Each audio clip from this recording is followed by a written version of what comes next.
Okay, today we're going to make our Warhol portraits. First step, you're going to need to go out and take a photograph of either a face or an object. Consider your background. You are going to need to edit it out. So maybe use one of the backdrops in the back, or use have something plain behind your photo when you're taking it. Once you have your photo, what you're going to do is go to Photoshop. You're going to go File, New. We are going to make a document that is 6 inches by 8 with a resolution of 300. And I can call this one Warhol. Going to say OK. We're then going to set up some guides. So to do that, we're going to go View, New Guide. We're going to divide it into 4 even spaces. So for our horizontal is going to be at 4. For our vertical, it's going to be at 3. So I now have my 4 different sections. We're now going to place our image. So File, Place to add our image into this document. I'm going to use a picture of Scorch. Okay, so I'll use this one. I'll place it. And then what you want to do is take your image and size it so that you have it in one of the sections. So I want it in the middle there, so I'm going to say OK to that there. I now want to get rid of my background and probably get rid of these extras so it fits in there properly.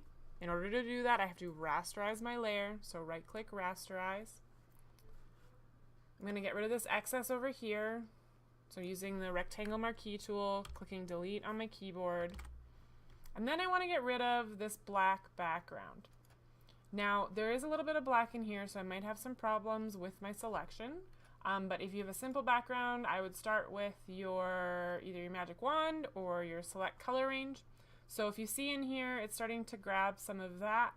But I can actually get rid of this with the eraser. So while that's still there, I'm going to grab my eraser, erase out the stuff where I know it's not going to be a big issue. So it's not going to go into the actual subject.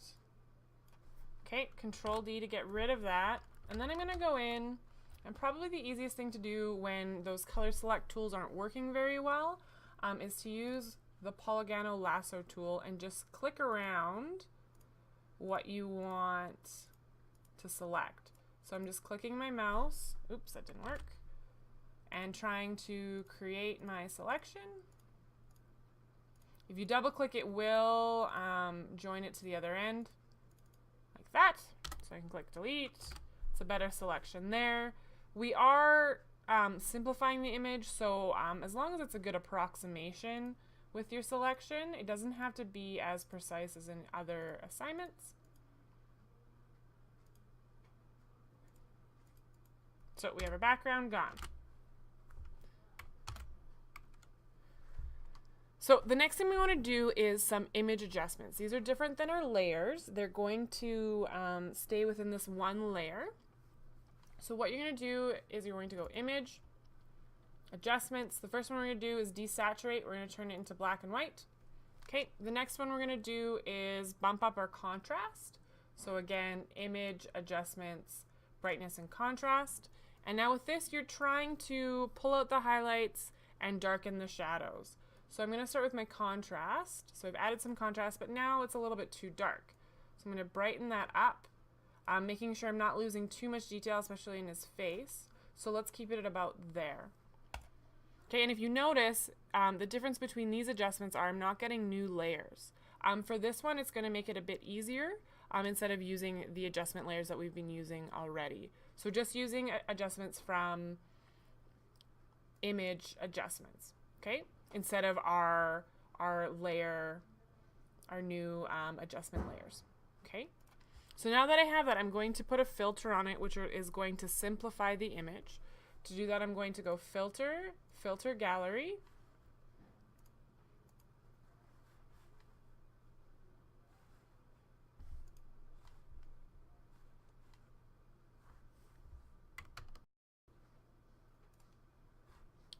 Once we have our filter gallery open, you're going to open up this artistic folder and click cutout. Now if you want to see the whole image while we're doing this, I would say fit in view.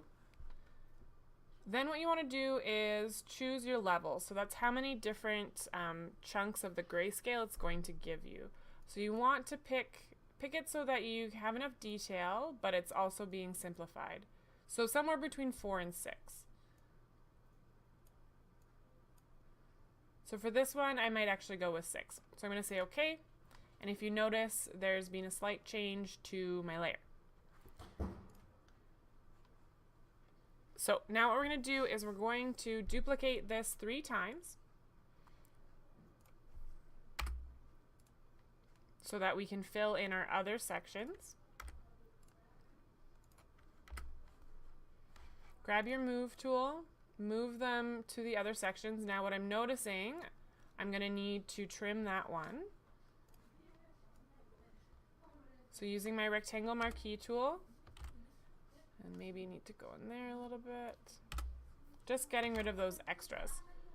So I'm actually going to duplicate this layer so that I can pull it down here and I don't have to redo those steps. But from the looks of it, I'm going to have to trim on top. So because when we did the trimming, we only did what we could see, that's why there's these different chunks that are still there.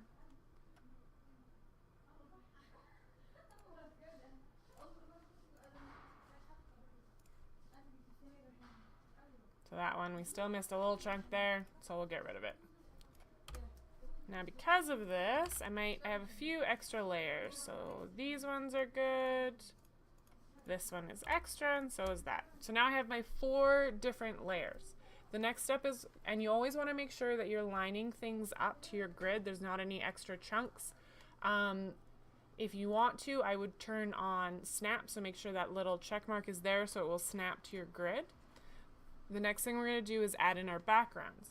So for that, we're going to use the shape tool. So rectangle tool right here. Whatever this color is what's going to be your background. We don't want a stroke, so make sure that's got the little red line through it. And we're going to draw a rectangle and make sure they're behind all of our layers. Okay. You want to choose different colors. So I'm going to draw another one and then change the color. It's a little bit big, so Control T will help me change the size. You can go to fill, pick a different color. Okay, draw another one, pick another color, and draw one more. And because I have snap on, it's snapping to my guidelines for me. Nope, oh, we used that one already. Let's try this one. Okay, so now I have my backgrounds. The next thing we need to do is you have 2 options. So if we look at our instructions, you have 2 options. So looking at just blending options in your layer or doing some selective color. So for the first option, what you're going to do on your layer that you're going to edit, I'm going to look at the one in the top left. We're going to right click, so this is option 1, blending options. So what I want to do here is I'm going to go to cover overlay. I'm going to pick a color. Now this is teal. The red and teal don't really look very good together, so maybe let's pick an analogous color. So a blue. And then to be able to get that detail back, I'm going to drop my opacity to a level that I like. Okay? So that's option 1. It's a simple option. If we want to get into it a little bit deeper, we're going to go to option 2. So for option 2, you're actually going to be selecting different ranges within your image and filling them with similar colors. For this, you probably should leave the black. Okay, so your blacks and your stark white highlights, and just edit the grays. So when you're doing this, you can go in with your magic wand. If there's other areas I want to add to it, I'm going to hold shift.